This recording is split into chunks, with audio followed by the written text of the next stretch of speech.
Bismillahirrahmanirrahim. Assalamualaikum warahmatullahi wabarakatuh. Waalaikumsalam Waalaikumsalam warahmatullahi warahmatullahi wabarakatuh. wabarakatuh.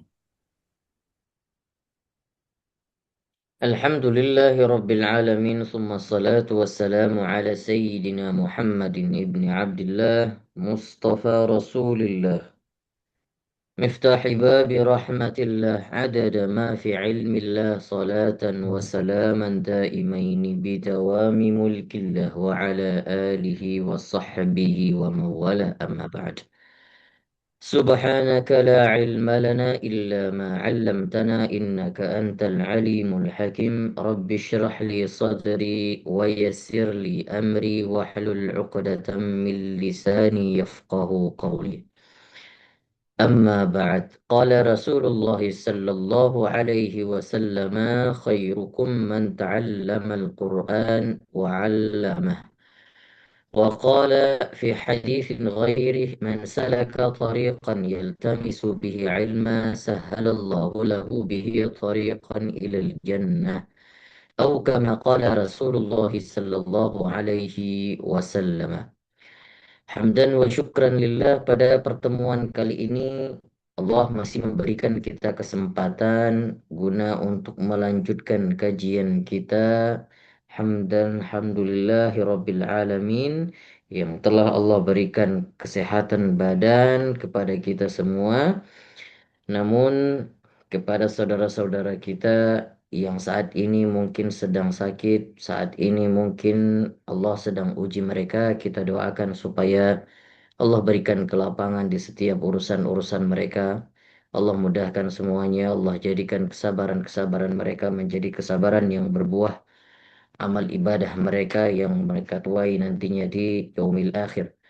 Dan kepada kita yang hari ini masih diberikan kesempatan, patut seharusnya kita bersyukur terus kepada Allah Subhanahu wa Ta'ala. Dan salah satu media syukur itu adalah mempergunakan segala sesuatu sesuai dengan tempatnya dan sesuai dengan waktunya. Mempergunakan untuk belajar, waktu untuk belajar itu adalah sesuatu yang harus sebagai wujud syukur kita kepada Allah Subhanahu wa taala. Baik, semoga apa yang kita lakukan ini menjadi nilai ibadah terutamanya, dan semoga kita niatkan setiap bacaan Al-Quran kita, setiap huruf yang keluar juga menjadi doa wasilah bagi saudara-saudara kita yang saat ini sedang tertimpa musibah. Apakah boleh diniatkan setiap bacaan Al-Quran itu kepada mereka? Tentu boleh. Ya, maka tidak cuman hanya mengirimkan Al-Fatihah setiap waktu, tapi juga membaca Al-Quran sembari kita talaki, maka bacaan Al-Quran kita juga kita niatkan, kita hadiahkan kepada mereka. Baik, kita lanjutkan di kajian kita di Syama'il Muhammadiyah. Hari ini masih di akhir-akhir bab tawadhu. Nampaknya ini bagian akhir yang insya Allah kita khatamkan di dalam bab tawadhu Nabi Sallallahu Alaihi Wasallam. Qala al-musannif rahimahullahu ta'ala wa nafa'ana bihi wa bi'ulumihi fid daraini amin ya rabbal alamin. حدثنا محمد بن عبد الله بن بازيع حدثنا بشر بن مفضل حدثنا سعيد عن قتادة عن أنس بن مالك. Ini hadis dari Anas bin Malik. Sayyidina Anas berkata, qala Rasulullah sallallahu alaihi wasallam, "Law uhdiya ilayya qur'un laqabiltu walau du'itu alaihi la ajabtu." Apa artinya? Rasul Shallallahu Alaihi Wasallam pernah berkata bahwasanya seandainya aku diberikan hadiah, ya, berupa kaki kambing, maka akan aku terima. Dan kalau seandainya mereka mengundangku untuk makan di rumahnya dan yang disiapkan di rumahnya hanya kaki kambing, maka akan aku penuhi. Ini bagian daripada tawaduknya baginda Nabi Shallallahu Alaihi Wasallam. Toh sekarang kita melihat kenapa kaki kambing yang disebutkan oleh baginda Nabi. Saat itu kaki kambing itu kebanyakan dibuang, tidak dipakai. Ya. Namun zaman sekarang nih di tempat kita, Masya Allah, jangankan kaki kambing jerawan yang seharusnya dibuang pun jadi manfaat. Ya, artinya saat itu pada masa Nabi Shallallahu Alaihi Wasallam kaki kambing itu tidak dilirik. Justru oleh orang-orang Arab itu dibuang, mereka tidak demen makan-makan isi dalam jerawan dan lain sebagainya. Ya, orang Indonesia yang sangat luar biasa. Ya, apa saja bisa dimanfaatkan. Nah, maka oleh Nabi Shallallahu Alaihi Wasallam itu dengan sifat ketawaduannya kata Nabi, seandainya aku diundang dan makan bukan daging di sananya, hanya disediakan kaki kambing, maka akan aku penuhi undangannya. Nah, maka begitulah baginda Nabi Shallallahu Alaihi Wasallam, sifat kesederhanaan beliau setiap harinya bahkan ya mencari. Ya, ini diantara sifat mulia baginda Nabi Shallallahu Alaihi Wasallam. Kalau tidak diundang, beliau yang mencari undangan. Nah, tapi bukan untuk meminta-minta makan, bukan. Apa maksudnya? Beliau bahkan mengundang diri beliau untuk mencari orang yang sakit untuk dijengukin. Nah, subhanallah. Tidak ada undangan hari ini, maka kalau kita lihat hadis yang lain, beliau mencari siapa sahabatku yang sedang sakit, beliau cari. Maka kalau hal ini kita praktikkan dalam kehidupan kita sungguh sangat luar biasa. Terkadang mengunjungi orang yang sakit itu sepele kelihatannya, tapi subhanallah pahalanya luar biasa. Maka tidak mesti mengunjungi orang yang sakit itu yang kita kenal saja, sahabat karib dan lain sebagainya. Kalau seandainya ada waktu luang, maka atau pulang kerja, ini mungkin jarang-jarang sekali yang bisa mengamalkan seperti ini. Singgah di rumah sakit, siapa saja yang sakit di situ, terus kemudian dikenalkan diri, kemudian menjenguk dan mendoakan. Kalau apa ada yang kita bawa semudah yang kita punya, maka berikan. Subhanallah. Insya Allah kalau siapa saja yang mengamalkan ini sungguh luar biasa. Akan Allah tampakkan kemuliaan-kemuliaan pada wajahnya.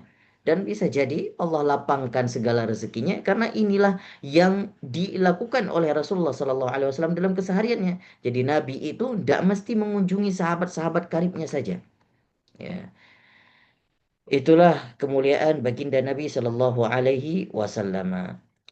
حدثنا محمد بن بشر حدثنا عبد الرحمن حدثنا سفيان عن محمد بن منكدر عن جابر بن عبد الله قال جاءني رسول الله صلى الله عليه وسلم ليس براكب بغل ولا برذون. Ini kata Jabir bin Abdullah. Kata Jabir bin Abdullah bahwa Rasul Shallallahu Alaihi Wasallam pernah datang ke rumahku. Ini dalam syarahnya, Nabi itu menjenguk Jabir yang sedang sakit ke rumahnya. Tetapi Nabi Shallallahu Alaihi Wasallam sebagai pemimpin umat, seorang presiden yang saat itu tidak perlu kendaraan mewah untuk berangkat kemana saja. Beliau berjalan sesuai dengan kemampuan dan semudahnya saja, tidak dibikin ribet. Ya, jadi berjalan zaman itu bukan mudah. Ya. Kalau di Arab itu terkadang suhunya yang sangat panas, terkadang juga medannya yang tidak semudah yang kita lalui sekarang dan lain sebagainya. Maka kalau kita pernah ke Arab Saudi, ya, kalau kita pernah umroh, sesekali coba mari kita renungin di sana. Ketika kita dibawa rihlah misalnya ke Gunung Sur atau Gua Sur atau Gua Hira, kita lihat medannya tidak manusiawi. Bagaimana Rasul Shallallahu Alaihi Wasallam itu bisa berjalan di tempat yang begitu seakan-akan tidak bisa dilewati oleh manusia. Tapi kalau kita lihat, kita baca sejarahnya, bagaimana Nabi Shallallahu Alaihi Wasallam bersama sahabat Abu Bakar melewati seluruh rintangan, bahkan Nabi itu memilih trek, memilih jalan untuk hijrah ke Madinah dari jalan yang tidak dilalui oleh manusia. Dari pesisir naik ke gunung turun ke pesisir, pesisir naik ke gunung, tidak melewati jalan utama. Kalau kita renungi hal ini, subhanallah, begitulah perjuangan Nabi Shallallahu Alaihi Wasallam menyampaikan agama itu sampai kepada kita sekarang. Kalau kita pikir-pikir tidak manusiawi. Maka oleh karena itu, alhamdulillah sekarang kita tinggal duduk tenang, belajar begini, mencari hanya membaca hadis saja. Padahal hadis ini sudah pernah dikutip dan divalidasi oleh orang-orang yang luar biasa terdahulu. Dikutip oleh ulama-ulama yang menempuh perjalanan jauh hanya untuk memvalidasi satu hadis saja. Nah, sekarang alhamdulillah kita cuma baca saja, semua sudah dirangkum, cuma ngunyah aja kita. Alhamdulillah. Nah, ini juga makanya patut disyukuri, dan yang paling seharusnya kita wanti-wanti adalah sudah seperti ini enaknya kehidupan kita sekarang, tapi masih ada orang yang males belajar. Nah, maka oleh karena itu, inilah yang kita baca daripada hadis-hadis Nabi itu untuk mengenal bagaimana kemuliaan baginda Nabi Shallallahu Alaihi Wasallam, dan sebagai wujud syukur kita bahwa Islam yang kita rasakan sekarang adalah Islam yang sangat sangat mudah, saudara. Islam yang sungguh sangat istimewa. Kita hanya mengunyah saja daripada banyak serapan-serapan ilmu yang sudah disampaikan oleh ulama-ulama terdahulu. Haddatsana Abdullah bin Abdurrahman, haddatsana Abu Nuaim, haddatsana Yahya bin Abil Haytham Al-Attar. Qala sami'tu Yusuf bin Abdullah bin Salam radhiyallahu an. Qala sammani Rasulullah sallallahu alaihi wasallam Yusufa wa aq'adani fi hijrihi wa masaha ala ra'sihi. Maka kata sahabat yang bernama Yahya bin Abi Haytham Al-Attar.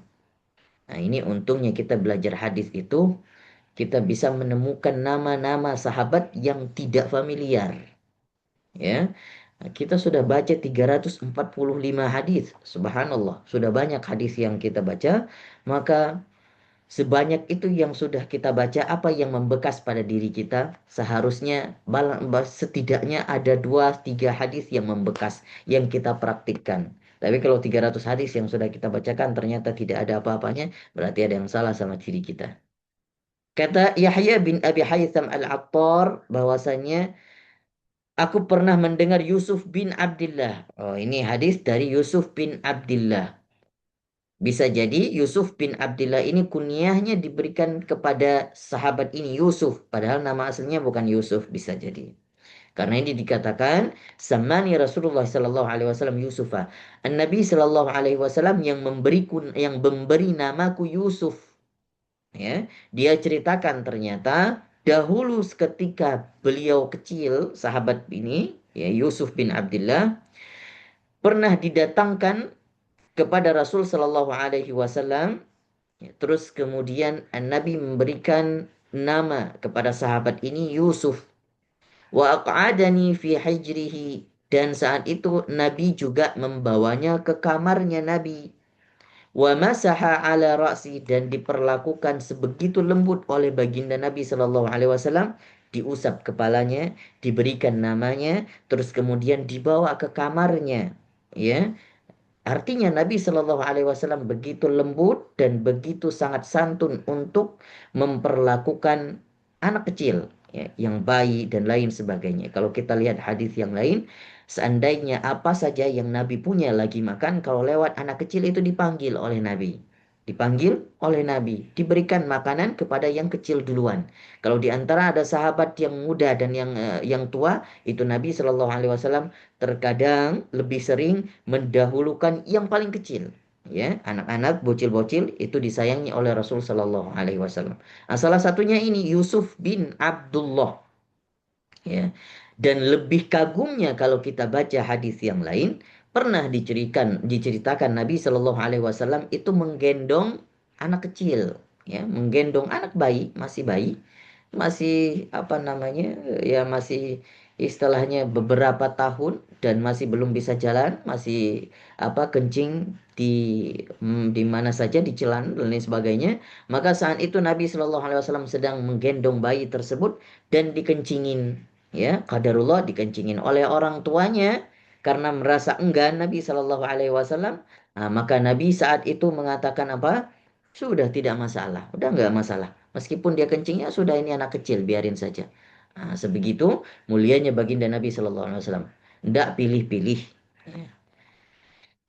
Begitulah sifat kemuliaan baginda Nabi sallallahu alaihi wasallam. Haddatsana Ishaq bin Mansur, haddatsana Abu Dawud, haddatsana Rabi' bin Sabih, haddatsana Yazid Ar-Raqashi an Anas bin Malik anna Rasulullah sallallahu alaihi wasallam hajja ala rahlin rathin wa qatifatin kunna nara thamanaha arba'ata darahim falamma stawat bihi rahilatuhu qala labbaika bihajjin la sum'ata fihi wa la riya'a.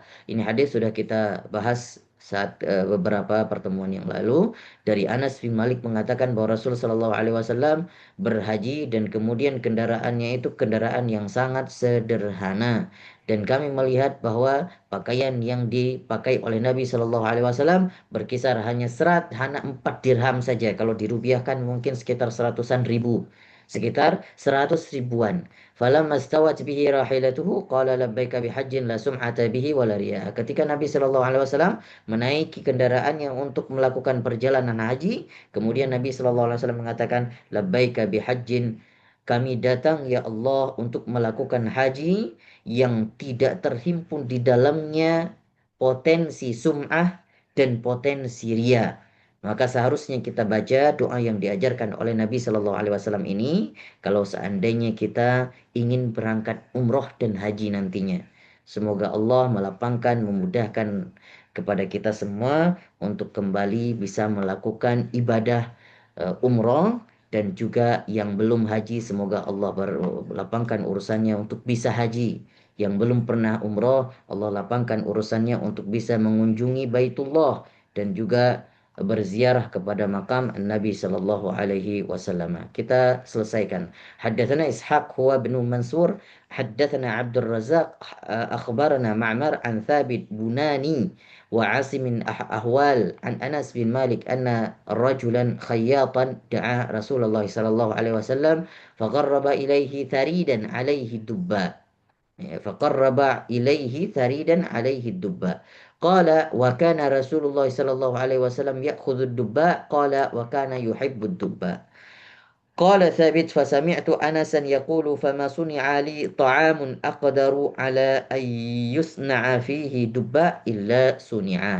Ini hadis yang diceritakan oleh Anas bin Malik juga bahwasannya pernah pada suatu ketika seorang penjahit pernah mengundang Nabi Shallallahu Alaihi Wasallam untuk makan ke rumahnya.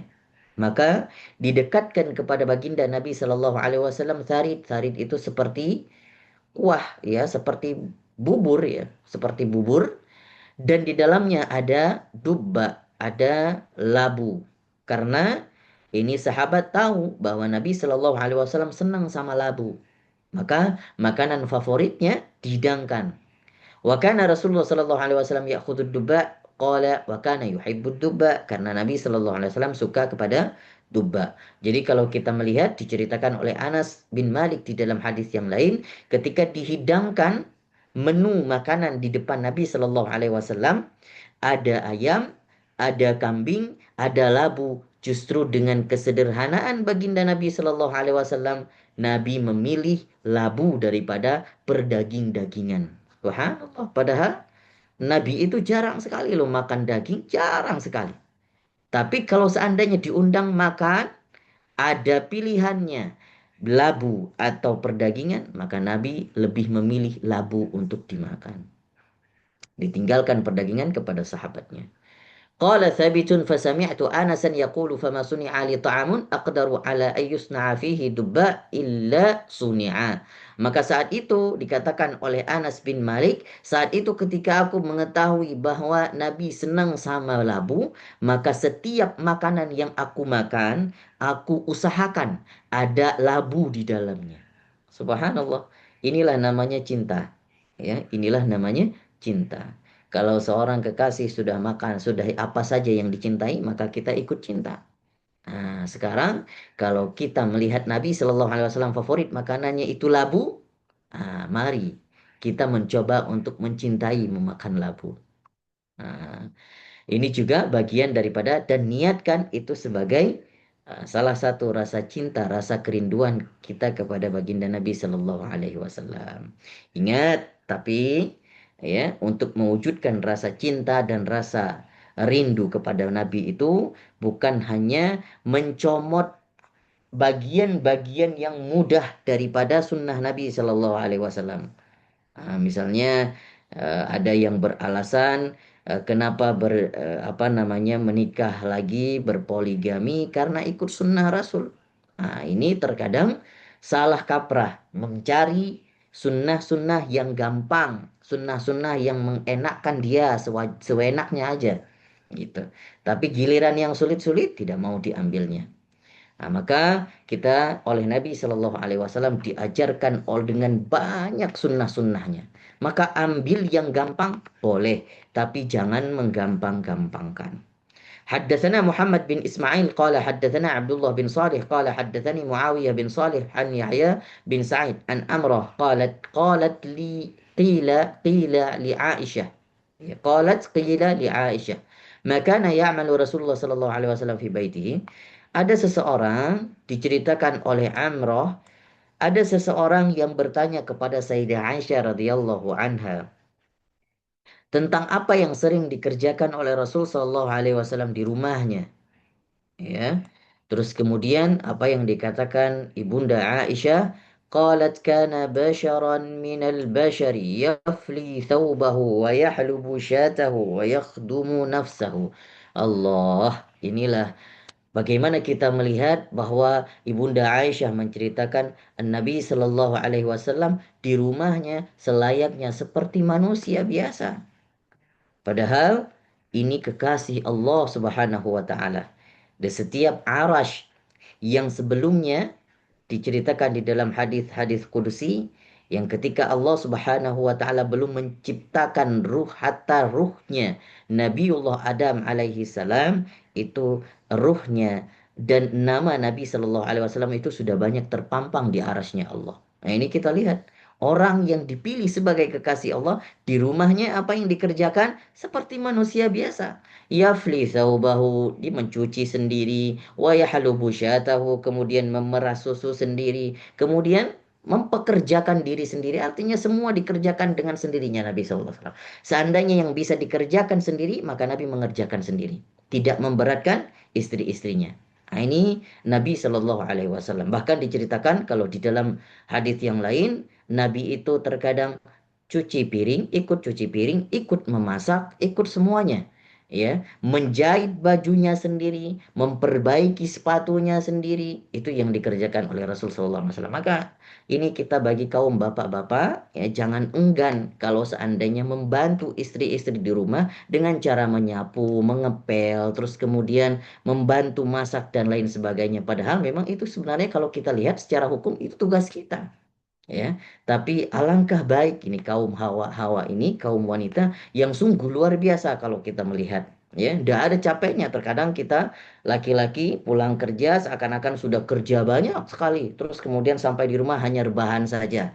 Padahal kerjaan istri, merawat anak dan lain sebagainya 24 jam nonstop. Coba kita pikir-pikir sejenak. Ya, seberapa egois mungkin kita apa namanya berpikir, wah saya sudah kerja, wah sudah cukup lah biar dibantu sama istri. Tidak, seharusnya kita yang harus memikir apapun itu atas tanggung jawab kita. Ini kalau kita lihat Rasulullah tidak pernah segan. Apapun yang bisa dikerjakan sendiri, maka Rasulullah kerjakan. Rasulullah paling capek di antara orang yang paling capek. Tapi ketika di rumah tidak perlu dilayani. Seperti selayaknya bak seorang raja pulang, terus kemudian dilepaskan sendalnya, dilepaskan bajunya, ya, tidak. Itu bukan daripada sifat Rasul Shallallahu Alaihi Wasallam. Maka tidak perlu enggan kalau kita turun ke dapur, kalau kita membersihkan, tidak perlu enggan. Itu adalah bagian daripada yang pernah dipraktikkan oleh manusia mulia kekasih Allah Subhanahu wa taala. Baik, ini yang dapat kami sampaikan pada pemaparan pada kesempatan hari ini. Apa yang kita pelajari semoga bermanfaat dan kita mengambil pelajaran di setiap kehidupan dan sifat mulia baginda Nabi sallallahu alaihi wasallam. Wallahu taala a'lam. Insya Allah akan kita lanjutkan pertemuan ke depan. Oh, ini bab pada menyatakan tentang akhlak baginda Nabi Sallallahu Alaihi Wasallam. Nah, ini juga sangat penting. Insya Allah tinggal hanya 4 bab lagi, kemudian kita selesai di dalam kitab Syama'il Muhammadiyah. Wallahu Baik, a'lam. Insya Allah. baik Baik, kita silakan kita urut lanjutkan.